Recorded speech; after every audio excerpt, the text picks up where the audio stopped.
우리 하나님은 하나님의 택한 백성이 회개하여 돌아오기를 기다리시는 그런 하나님이십니다. 꼭 부모가 자녀가 집을 나갔는데 그 집 나간 자녀를 끊임없이 목 놓아 기다리듯이 마찬가지로 우리 하나님은 하나님의 택한 백성이 회개해서 결국 하나님께로 돌아올 때 그 돌아옴을 너무나 기뻐하시는 그런 하나님이신 것이죠.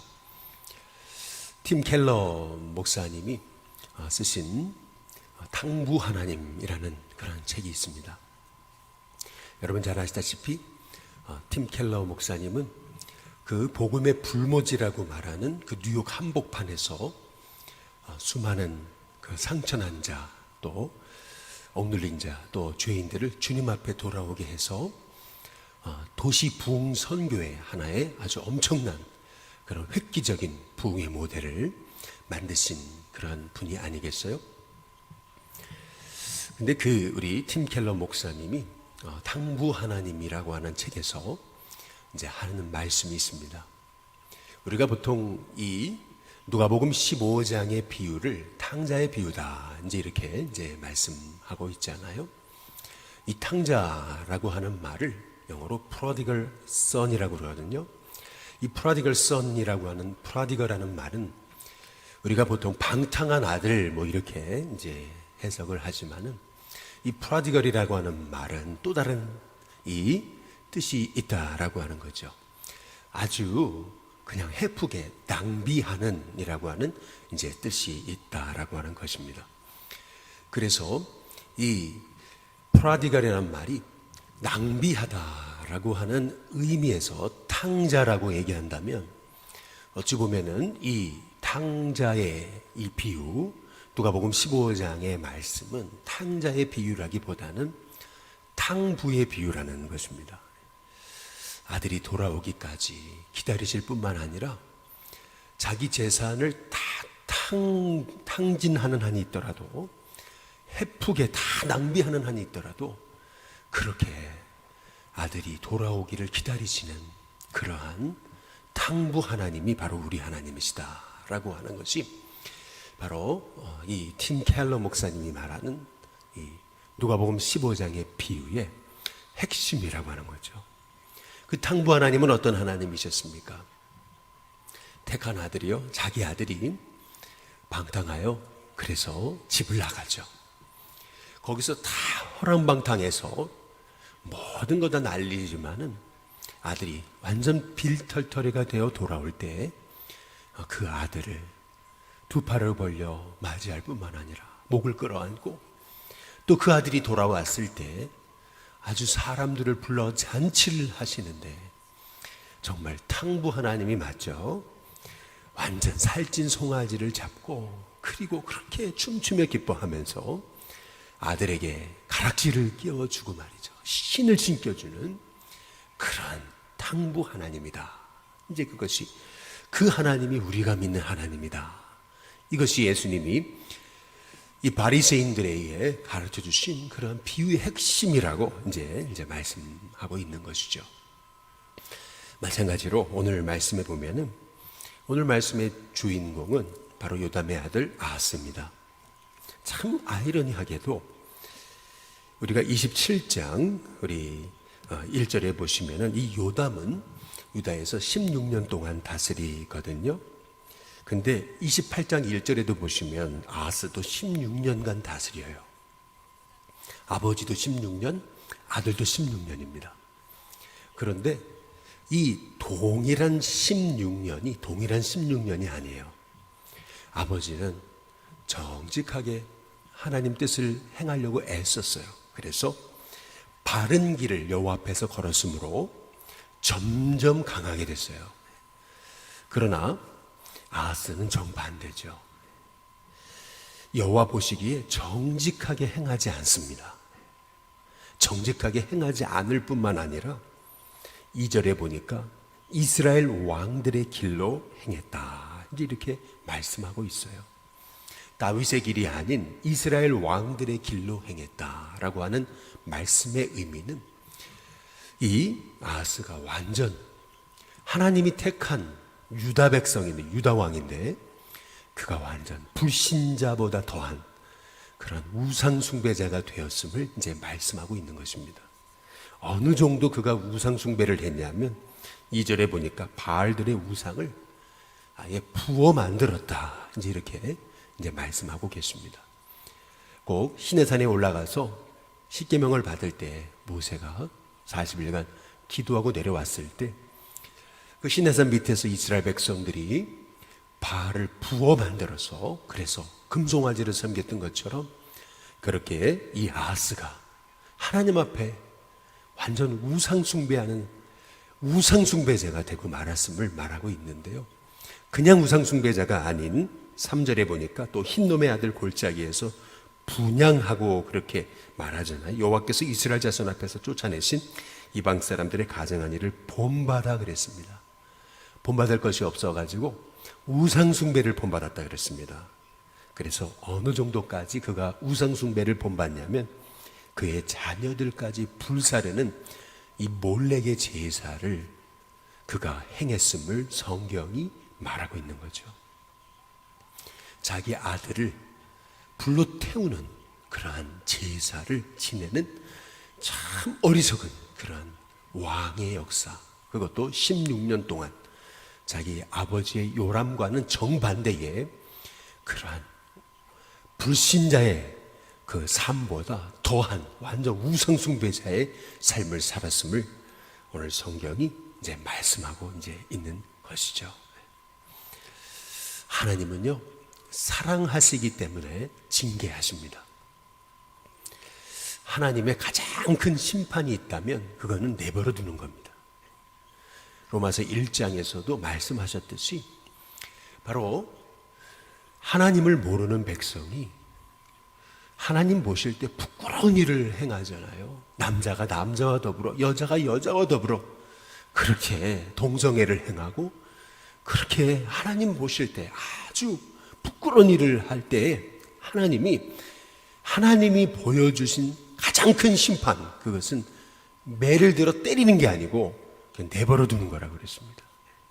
그것도 로마서 1장에 보니까 한 번도 아니고 3번이나 내버려 두사, 저희의 부끄러움에 내버려 두사, 저희의 부끄러움에 내버려 두사. 마찬가지로 하나님은 사랑하시기 때문에 징계하시는 거예요. 징계가 없으면 사생자요 아들이 아니다. 어찌 보면 저와 여러분의 인생에 고난이 있다면은 그것이 불순종 때문에 온 고난이라면 그것은 하나님 여러분을 아직도 사랑하신다는 뜻입니다. 마찬가지로 오늘 여기 말씀에 보면은 하나님께서 사랑하셔서 돌아오라고 여기 5절에 그러므로 그의 하나님 여호와께서 그를 아람 왕의 손에 넘기십니다. 그들이 쳐서 심히 많은 무리를 사로잡아 다메섹으로 끌고 가고 또 이스라엘 왕의 손에 넘기셔서 크게 사륙을 당하게 하시는데 어느 정도냐면요, 6절 끝에 부분에 보니까 하루 동안에 용사 12만 명이 죽임을 당하고 또 7절에 보니까 아들 마세야 그리고 국내 대신 아스리감, 총리 대신 엘가나가 죽습니다. 참 아이러니한 게 그것이죠. 3절 끝에 부분에 보니까 아하스는 자기 아들을 몰렉에게 바치는 제사를 지내거든요. 그렇게 되니까 하나님이 나중에는요 어떻게 하냐면은 여기 7절에 보니까 그 왕의 아들 마세야를 바로 시그리의 손에 죽게 하십니다. 얼마나 하나님께서 이 아하스의 모습을 보시고 진노하셨는지. 그런데 그럼에도 불구하고 우리가 오늘 이 말씀을 통해서 봐야 되는 것은 뭐냐면은 우리 하나님은요 진노하시는 하나님이 아니시고 하나님의 택한 백성이 돌아오기를 원하시는 하나님이시다 라고 하는 것을 우리가 깨달아 알아야 된다는 거예요. 천년이 하루 같고 하루가 천년 같은 것을 잊지 말라. 어떤 사람이 말하죠. 아니 주님 오신다면서 왜 안 오시냐? 아니 다 거짓말 아니냐 이제 이렇게 말하니까 베드로가 얘기하잖아요. 하나님은 한 사람이라도 하나님 택한 백성이 회개해서 돌아오기를 원하시는 하나님이시다. 그래서 천년이 하루 같고 하나님께는 하루가 천년 같다. 하나님은 죄인 한 사람이 회개하여 돌아오기를 기뻐하시는, 기다리시는 하나님이시다. 그러나 끝까지 기다리시는 않는다. 주의 날이 도적같이 오리니 라고 이렇게 이제 말씀하고 이제 계시는 거거든요. 마찬가지로 오늘 이 아하스가 불순종하고 범죄할 때 하나님께서는 그가 돌아오라고 사인을 주시는 거죠. 아람 왕을 일으키시고 심지어는 동족인 북왕국의 백성들을 일으키셔서 이 아하스가 통치하는 이 나라가 쑥대밭이 되게 하셨던 것은 돌아오라는 사인입니다. 돌아와라, 돌아와라 하시는 하나님의 음성인 거거든요. 사랑하시기 때문에 징계하시는 거죠. 아예 하나님의 가장 큰 심판이 있다면 내버려 두는 거죠. 오히려 하나님이 책망하실 때 그것을 나를 향한 사랑임을 깨닫고 돌이키며 회개하고 돌아오는 인생이 참 복된 인생인 것이죠. 오늘 여기 말씀에 보면은 8절에 이스라엘 자손이 그들의 형제 중에서 그들의 아내와 자녀를 합하여 20만 명이 이제 남유대에서 북왕국에 끌려가는 그런 포로가 되는 그러한 상황이 벌어졌음을 말씀하십니다. 근데 그때 9절에 그곳에 여호와의 선지자가 있는데 이름이 오벳이라고 하는 선지자가 있습니다. 아직도 이 북왕국에 이러한 깨어있는 선지자가 있다는 것이 놀라운 것이죠. 이 오벳이요, 이렇게 남왕국의 백성을 포로로 끌고 오고 있는 그러한 북왕국의 그 군인들에게, 지도자들에게 선포하는 거죠. 하나님이 진노하셔서 이 유다를 너희 손에 넘긴 것이지 너희가 잘나서 그런 게 아니다. 어떻게 하나님의 백성을 포로로 삼아가지고 이렇게 질질 끌고 왔느냐. 너희는 너희 하나님 여호와께 범죄함이 없냐 라고 말하면서 하나님 말씀에 순종해라. 그렇지 않으면 하나님의 진노가 임한다. 이제 이렇게 선포하게 이제 됐던 거죠. 그랬는데 놀라운 사실은 12절에 보니까 에브라임 자손의 우두머리 몇 사람 곧 요하난의 아들 아사랴와 무실레못의 아들 베레가와 살룸의 아들 여히스기야와 하들레의 아들 아마사가 일어나서 그랬어요. 일어나서 전쟁에서 돌아오는 자들을 막았다 이렇게 말하고 있거든요. 뜻밖에도 남유다 하나님의 백성들은요, 하나님 말씀에 불순종해요. 아하스는 불순종합니다. 그러나 그동안 그렇게 하나님의 불순종했던 북이스라엘 백성들이요, 오히려 하나님의 말씀에 이제 순종하기 시작합니다.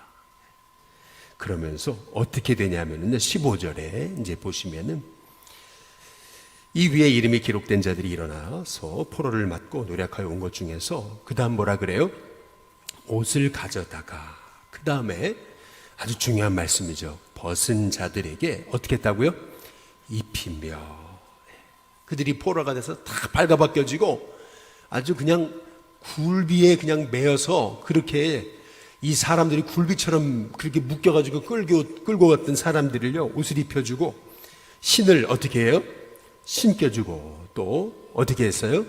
먹이고 마시게 하며 기름을 바르고 그 약한 자들은 모두 나귀에 태워 데리고 그 다음에 어떻게 해요? 종려나무 성 여리고에 이르러 그렇게 얘기합니다. 그의 형제들에게 그 다음 어떻게 했습니까? 돌려줬습니다. 포로를 다 풀어주고 사마리아로 돌아갔더라. 이제 이렇게 이제 말씀하고 이제 계시는 것을 볼 수가 있는 것이거든요. 참 놀랍죠. 남유다의 아하스는 하나님 말씀에 불순종했어요. 엄청난 우상숭배자가 되고 아들까지 불살르는 그러한 엄청난 죄악을 저질렀는데 뜻밖에도 말이죠. 북쪽 이스라엘, 그동안 그렇게 불순종하던 이스라엘 백성들이요, 오벳이라고 하는 선지자의 말씀의 선포 하나로 그들이 깨닫고요.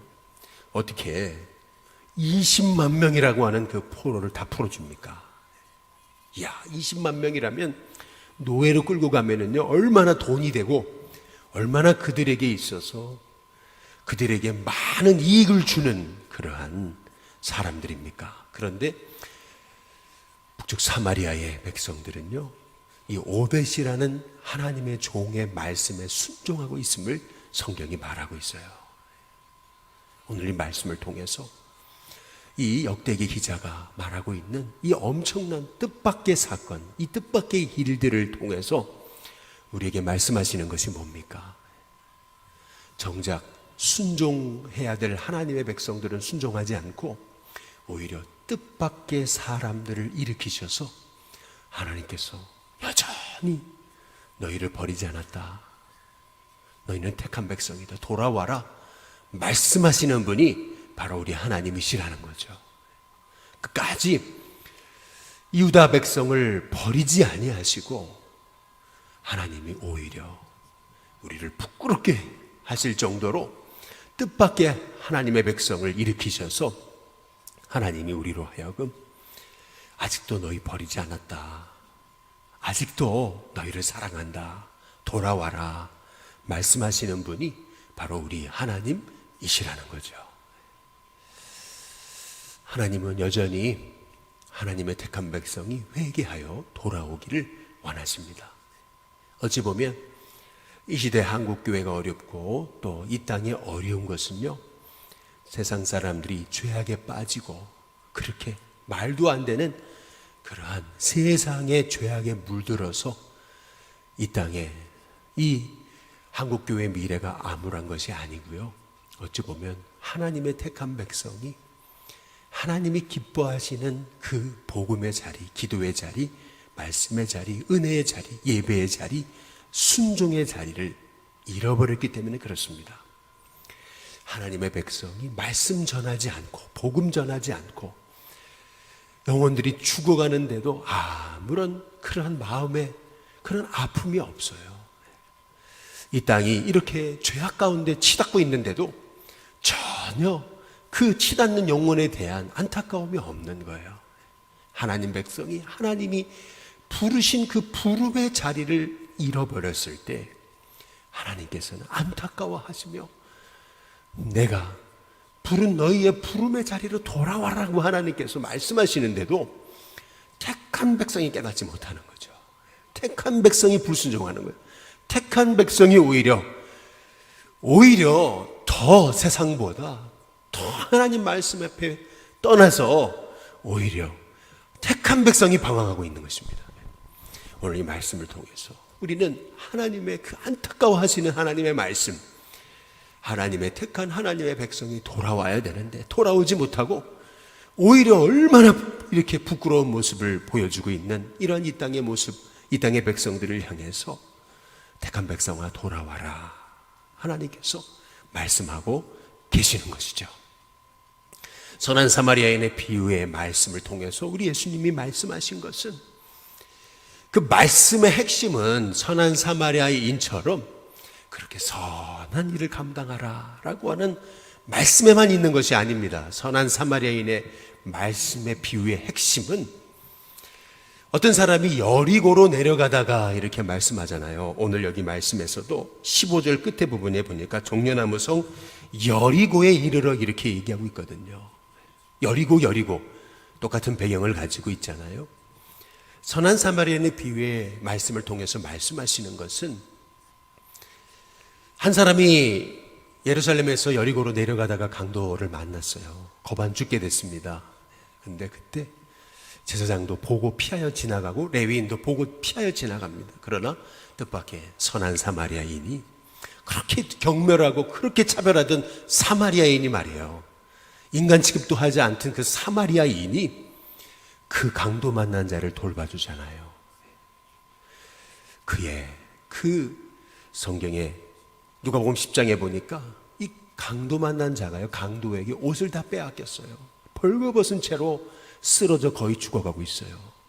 그랬더니 사마리아 여인이 가까이 다가가서 그를 싸매어 줬다 그랬습니다. 자기 옷을 벗어가지고 그를 싸매어 줬음을 알 수 있죠. 싸매어 주고, 그리고 아픈 상처를 포도주로 부어서 다 그를 치료해 주고, 그리고 그를 업어가지고 나귀에 태워가지고 주막에 데리고 와가지고 돌봐주고, 하룻밤이 지난 후 주막 주인에게 데나리온을 주면서 이 사람을 돌봐줘라. 내가 돌아올 때까지.